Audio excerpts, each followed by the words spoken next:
இந்த வரலட்சுமி நோன்பு எல்லாருமே பண்ணலாமா அப்படின்னு கேட்டிங்கன்னா, எல்லாருக்கும் இந்த நோன்பு கிடையாது. சரி, வரலட்சுமி நோன்பா ஓகே, இது ஒரு செலிப்ரேஷன், இது ரிச்சுவல் மாதிரியே இருக்கிறது இல்லை, இது சடங்கு. இது ஒரு சிலர் குடும்பங்களுக்கு செட் ஆகும், ஒரு சில குடும்பங்களுக்கு செட் ஆகாது. ஏன்னா இந்த வரலட்சுமி நோன்பு இருக்கிறவங்க பெண்கள் ஒரு சில கிரமங்கள்னு உண்டு, இதை நம்ம ஃபாலோ பண்ணணும் அப்படிங்கிறது இருக்கு. வீட்டில் இருக்கக்கூடிய பெண்கள் அம்பாளுக்கு தன்னுடைய நகையை போட்டு அலங்காரம் பண்ணா வரலட்சுமி விரதம் அப்படிங்கிறதும் வரலட்சுமி நோன்பு அப்படிங்கிறதுக்கும் வித்தியாசம் உண்டு.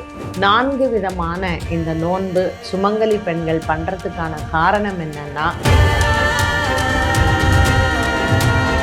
என்னால் எனக்கு எதுவுமே தெரியாது அப்படின்னா கல்கண்டு சாதம் நெய்வேத்தியம் பண்ணி மகாலட்சுமிக்கு ரொம்ப பிடிச்சது. மகாலட்சுமி நீ இப்படி தான் எனக்கு பண்ணணும் அப்படிங்கிறது சொன்னதே கிடையாது. ஐயோ இது அவங்க பண்ணிட்டாங்க நான் பண்ணல, அப்போ எனக்கு ஐஸ்வர்யம் வராதா, பூஜை பண்ணல.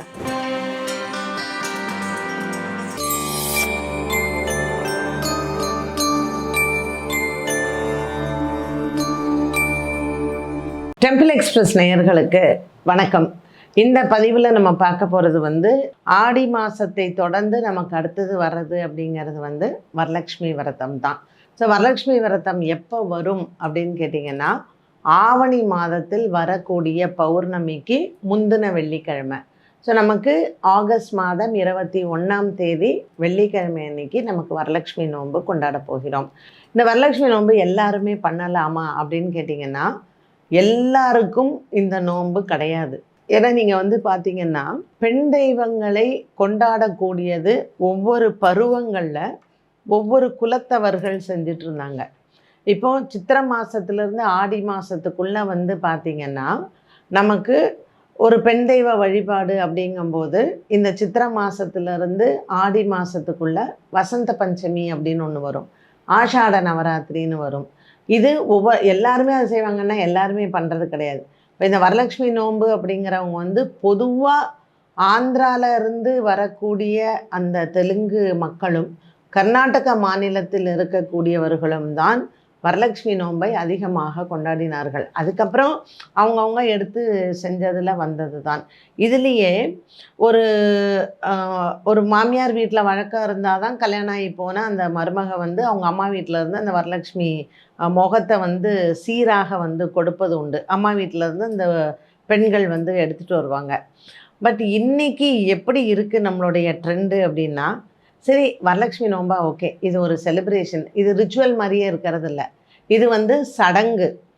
ஆனால் நம்ம அதை என்ன பண்ணிட்டோம்னா, இதை ஒரு 4 பேரை நம்ம வீட்டுக்கு கூப்பிடுறது, வரலட்சுமி நோன்பு நம்மளும் பண்ணலாமே, லக்ஷ்மிங்கிறது பொதுவான ஒரு தெய்வம் தானே, பண்ணலாமே அப்படின்ட்டுன்னு. இது ஒரு சிலர் குடும்பங்களுக்கு செட் ஆகும், ஒரு சில குடும்பங்களுக்கு செட் ஆகாது. அதனால் அவங்க வரலட்சுமி நோன்பு பண்ணுறாங்க நானும் பண்ணுறேனே நீங்கள் பண்ணாதீங்க. உங்கள் வீட்டில் வழக்கம் இருந்தால் பண்ணுங்கள், வழக்கம் இல்லையா யார் உங்களை கூப்பிட்றாங்களோ அவங்க வீட்டில் போய் நீங்கள் கலந்துட்டு பண்ணிக்கலாம். ஏன்னா இந்த வரலட்சுமி நோன்பு இருக்கிறவங்க பெண்கள் ஒரு சில கிரமங்கள்னு உண்டு, இதை நம்ம ஃபாலோ பண்ணணும் அப்படிங்கிறது இருக்குது. இப்போ இந்த வரலட்சுமி நோன்புக்கு பார்த்திங்கன்னா, வெள்ளிக்கிழமை காலையில் இந்த நோன்பு நம்ம கொண்டாடும் பொழுது நாள் சாயங்காலமே மகாலட்சுமியை வீட்டுக்கு அழைப்பாங்க. அந்த காலத்தில் பாருங்கள் எவ்வளோ பியூட்டிஃபுல்லாக சில விஷயங்கள் எல்லாம் நமக்கு வச்சுட்டு போயிருக்காங்க, சம்பிரதாயங்கள் எல்லாம் சொல்லி கொடுத்துருக்காங்க. இப்போ இந்த வரலட்சுமி விரதம் அப்படின்னு சொல்கிறது, பெண்கள் காலையில் எந்திரிச்சு குளிச்சுட்டு தான் அந்த நெய்வேத்தியங்கள் எல்லாமே செய்யணும். அப்போது அம்பாளை அலங்காரம் பண்ணி இது எல்லாம் முடிக்க வெள்ளிக்கிழமை காலையில் 10:12 ராவுகாலம் வந்துடும். அப்போது 12 மணிக்கு மேலே நம்ம சாமி கும்பிட்றது அவ்வளோ வசதி கிடையாது. நல்ல விஷயங்கள் எல்லாமே காலையில் 9 to 10க்குள்ளே நம்ம முடிச்சிடணும். அப்போ நம்மளால் எல்லா வேலையும் செய்ய முடியாது. அப்படிங்கிறதுனால வியாழக்கிழமை சாயந்தரமே நம்ம சாமி அழைக்கிறது அப்படிங்கிறது ஒரு வழக்கமாக வச்சுருந்தாங்க. ஸோ வியாழக்கிழமை ராத்திரி 8 to 9 பொதுவாக குருஹோரை வரும். அப்போ இந்த வியாழக்கிழமை சாயங்காலம் நல்ல ஒரு வாழை மரம் எல்லாம் நல்லா அழகாக கட்டி அந்த மண்டபத்தை ரெடி பண்ணுவாங்க. இந்த மண்டபத்தில் சாமியை உட்கார வைக்கிறது அப்படிங்கிறது ஒரு மகாலட்சுமியை வாசல்லிருந்து அழைச்சிட்டு வர்றது அப்படிங்கிறது. ஸோ வீட்டில் இருக்கக்கூடிய பெண்கள் என்ன பண்ணுவாங்க, ஒரு குட்டி மனையில் இந்த அம்பாளை எல்லாம் அலங்காரம் பண்ணி அதுக்கு உண்டான அதாவது வீட்டில் இருக்கக்கூடிய பெண்கள் வந்து அம்பாளுக்கு தன்னுடைய நகையை போட்டு அலங்காரம் பண்ணால் வருடா வருடம் நமக்கு அந்த விருத்தி ஏற்படும். ஸோ சுவாமின்றது போட்டுட்டு நம்ம எடுத்துட்டோம்னா நமக்கு விருத்தி ஏற்படும்னு சொல்லிட்டு நம்ம பயன்படுத்தக்கூடிய நகைகளை அம்பாளுக்கு போட்டு அலங்காரம் பண்ணுறது அப்படிங்கிறது ஒரு வழக்கம். ஸோ இது நீங்கள் பெருசாக வைரம்தான் போடணும்னு இல்லை, உங்கள்கிட்ட என்ன இருக்கோ அதை போட்டு நீங்கள் அலங்காரம் பண்ணலாம். ஸோ வாசல்லேருந்து கோலத்துலேருந்து அந்த அம்பாளை அழைச்சிட்டு வந்து வீட்டில் உட்காத்தி வைப்பாங்க, நடு வீட்டில் வைப்பாங்க. ஸோ அந்த இடத்துல நம்ம வாழை மரம் தோரணம் எல்லாம் பண்ணி அழகாக விளக்கெல்லாம் ஏற்றி மகாலட்சுமியை வந்து நீங்கள் பார்த்தீங்கன்னா இந்த வரவேற்கிறது, மகாலட்சுமியை நம்ம வீட்டுக்குள்ளே வரவேற்று அதற்கு உண்டான பாடல்களை எல்லாம் பாடி அவங்களுக்கு உண்டான அந்த மந்திரங்களை எல்லாம் சொல்லி லக்ஷ்மி அஷ்டோத்திரம் எல்லாம் படித்து நெய்வேத்தியம், கண்டிப்பாக ஒரு பூஜை அப்படின்னா ஒரு நெய்வேத்தியம் இருக்கும். ஸோ இந்த கலச ஸ்தாபனம் பண்ணுறது அப்படிங்கிறது தான் மெயின். நீங்கள் வந்து சில பேருக்கு அந்த வெள்ளி குடம்லாம் சீராக கொடுக்குறோம் இல்லையா, அந்த வெள்ளி குடத்தில் வந்து அழகாக அலங்காரம் பண்ணி பண்ணுவாங்க. தேங்காய், நல்ல ஒரு மட்டை தேங்காய் எடுத்துப்பாங்க. அந்த மட்டை தேங்காயில் அந்த அம்மனுடைய முகத்தை அழகாக வச்சு குடத்துக்கு எல்லாம் அலங்காரம் பண்ணி, இந்த அலங்காரங்கள் அவங்கவுங்க இஷ்டம்தான் எப்படி பண்ணுறாங்களோ. இப்போ ரெடிமேடில் விற்கிது, அதனால் நிறைய பேர் ரெடிமேட் வாங்கியும் பண்ணுறாங்க. இது அவங்க பெற்றவங்க வீட்லேயும் வழக்கம் இருந்து கல்யாணம் ஆகி போய் வீட்லேயும் வழக்கம் இருக்கும்போது அவங்க வீட்டு வழக்கம் என்னவோ அதை எடுத்து செய்கிறது. இந்த வரலட்சுமி நோன்புக்கு நாள் வந்து பார்த்திங்கன்னா வெண்பொங்கல் நெய்வேத்தியம் வந்து பண்ணுவாங்க. ஸோ பொங்கல் வந்து பண்ணுறது ரொம்ப ஈஸி. அது இப்போ 1 பாட் ரைஸு அப்படிங்கிறதுக்காக அந்த காலத்தில் இந்த வெண்பொங்கலும் ஏதாவது ஒரு சின்ன பாயசம் கண்டிப்பாக நீங்கள் வைக்கணும். ஸோ நல்ல மலர்களால், வாசனை மலர்களால் சுவாமி அர்ச்சனை பண்ணி முடிச்சிடுறோம், ஆர்த்தி எடுத்துடுறோம். மற்ற நாள் காத்தால் விரதம் இருக்கிறதுனால அன்றைய நாளில் செய்ய வேண்டிய இந்த நெய்வேத்தியங்கள் அப்படின்னு பார்த்திங்கன்னா கொழக்கட்டை கண்டிப்பாக பண்ணுவாங்க. அப்போ அந்த அரிசி மாவை காலையில் தான் அந்த பச்சரிசியை ஊற வச்சு களைஞ்சி வளர்த்தி அதை மிக்சியில் பொடி பண்ணி ஜலிச்சு அப்படி தான் பண்ணணும். பட் இன்றைக்கி ரெடிமேட் மாவு கிடைக்கிது, அதனால் ரெடிமேட் மாவுலேயே நிறைய பேர் பண்ணுறாங்க. பட் கிரமம் அப்படின்னு பார்த்திங்கன்னா இப்படி தான் பண்ணிகிட்டு இருந்தாங்க அந்த காலத்தில். அதே மாதிரி பச்சரிசி இட்லி தான் செய்வாங்க, புழுங்கல் அரிசி பண்ண மாட்டாங்க. ஏன்னா புழுங்கல் அரிசினா அரிசியை நீங்கள் ஒரு வாட்டி புழுக்கிடுறீங்க இல்லைங்களா, அதனால் அது வந்து நெய்வேத்தியத்துக்கு உகந்ததல்ல அப்படின்னு சொல்லிட்டு பச்சரிசி இட்லி பண்ணுவாங்க. கண்டிப்பாக கொழக்கட்டை பண்ணுவாங்க. அண்ட் ஒரு சிலர் வீட்டில் அப்பம் பண்ணுவாங்க, வடை பண்ணுவாங்க, சக்கரை பொங்கல் பண்ணுவாங்க. இது எல்லாம் நெய்வேத்தியங்கள். அப்புறம் நம்மளுடைய இஷ்டம், வெத்தலை பாக்கு பழம் இதெல்லாம் வச்சு அம்பாளுக்கு வந்து எல்லாம் அலங்காரம் நாளே பண்ணதுனால மறுநாள் காத்தால் பூஜை விதிகள் தான் இருக்கும். ஸோ எந்த ஒரு பூஜை பண்ணும்போதும் ஃபஸ்ட்டு நம்ம பண்ண வேண்டியது பிள்ளையார் பூஜை.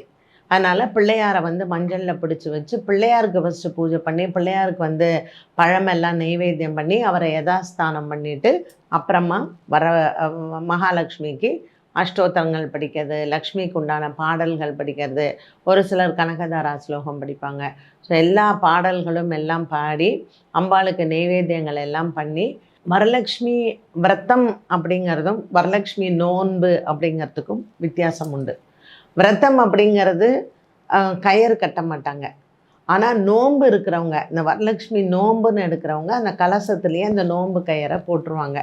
ஸோ இது வந்து வீட்டில் இருக்கக்கூடிய, இப்போது ஒரு வீட்டில் 5 பெண்கள் இருந்தாங்கன்னா 5 பெண்களினுடைய நோன்பு கயிறும் மஞ்சள் கயிறில் தான் நோன்பு கயிறு இருக்கும். இந்த நோன்பு கயிறை கையில் கட்டிப்பாங்க. இப்போ இந்த பெண் தெய்வ வழிபாட்டில் இந்த நோன்பாக எடுத்துக்கொண்டு பண்ணுறது வந்து பார்த்திங்கன்னா இதுக்கு அடுத்தது நம்ம பருவத்தில் பண்ணுறது கேதார கௌரி விரதம் இல்லை கேதார கௌரி நோன்பு. அதுலேயும் இதே மாதிரி தான் நோன்பு கயிறு கட்டுவாங்க. ஸோ பெண் தெய்வ வழிபாடுகளுக்கு இந்த நோன்பு கயிறு கட்டுறது அப்படிங்கிறது ஒவ்வொரு பருவ காலத்துலேயும் வச்சது தான். மார்கழி மாதம் வந்து பார்த்திங்கன்னா அவையார் நோன்பு அப்படின்னு சொல்லிட்டு ஒன்று பண்ணுவாங்க ஒரு குலத்தினர். அடுத்தது வந்து மாசி பங்குனி கூடக்கூடிய காலகட்டத்தில் பார்த்திங்கன்னா காரடையான் நோன்பு அப்படின்னு பண்ணுவாங்க. அதனால் ஒரு வருடத்தில் 4 பருவத்திலையும் 4 விதமான இந்த நோன்பு சுமங்கலி பெண்கள் பண்ணுறதுக்கான காரணம் என்னென்னா, வீட்டில் இருக்கக்கூடிய ஆண்கள் ஆரோக்கியமாகவும் அவங்களுக்கு நல்ல ஒரு ஆயுள் விருத்தி வரணும் அப்படிங்கிறதுக்காக விரதம் இருந்து பெண் தெய்வ வழிபாட்டை வந்துட்டு மற்றவங்களையும் கூப்பிட்டு அன்றைக்கி அவங்களுக்கு சாப்பாடு போட்டு அவங்களுக்கு வந்து வெத்தலை பாக்கு தாம்பூலம்லாம் கொடுக்கறது ஒரு மங்கள காரியமாக வச்சுருந்தது தான். ஸோ இது நான் பூஜையெல்லாம் பண்ணலை, நான் வரலட்சுமி நோம்பெல்லாம் எனக்கு கிடையாது, ஆனால் அன்றைய நாளில் நான் என்ன செய்யலாம் அப்படின்னு ஒரு சிலருக்கு ஒரு டவுட் இருக்கும். நீங்கள் விளக்கு பூஜை பண்ணுங்கள். ஒரு வரலட்சுமி நோம்பு அன்னைக்கு உங்கள் வீட்டில் குத்து விளக்கு ஏற்றி வச்சு, இதுலேயும் ஒரு குத்து விளக்கு வைக்கணுமா 2 குத்து விளக்கு வைக்கணுமாலாம் டவுட் வரும். உங்களுக்கு ஒரு குத்து விளக்கு வச்சாலும் தப்பு இல்லை, 2 குத்து விளக்கு வச்சாலும் தப்பு இல்லை. குத்து விளக்கு அப்படின்னாலே பிரம்மா, விஷ்ணு, சிவன் தான். ஸோ அவங்களுக்கு நீங்கள் வந்து மகாலட்சுமி அம்சத்தை அன்றைக்கி ஆவாகனம் பண்ணி நீங்கள் பூஜை பண்ணுறது ரொம்ப ரொம்ப விசேஷம். என்னால் எனக்கு எதுவுமே தெரியாது அப்படின்னா கல்கண்டு சாதம் நெய்வேத்தியம் பண்ணி மகாலட்சுமிக்கு ரொம்ப பிடிச்சது தாமரைப்பூ, அதில் அர்ச்சனை பண்ணுங்கள். மகாலட்சுமி நீ இப்படி தான் எனக்கு பண்ணணும் அப்படிங்கிறது சொன்னதே கிடையாது. ஆனால் ஒவ்வொரு குலத்தவர்கள், அதாவது ஒரு ஒரு குலத்திற்கும் ஒரு விதமான பூஜை அப்படிங்கிறது உண்டு. குலவிதானம்னு சொல்கிறது. அப்போது இந்த குலத்தவர்கள் இதை பண்ணுவாங்க, வேறு ஒரு குலத்தவர்கள் கேதார கௌரி விரதம் பண்ணுவாங்க, வேறு ஒரு குலத்தவர்கள் ஔவையார் நோன்பு எடுத்துப்பாங்க, இன்னொரு குலத்தவர்கள் அவங்க வந்து காரடையார் நோன்பு எடுத்துப்பாங்க.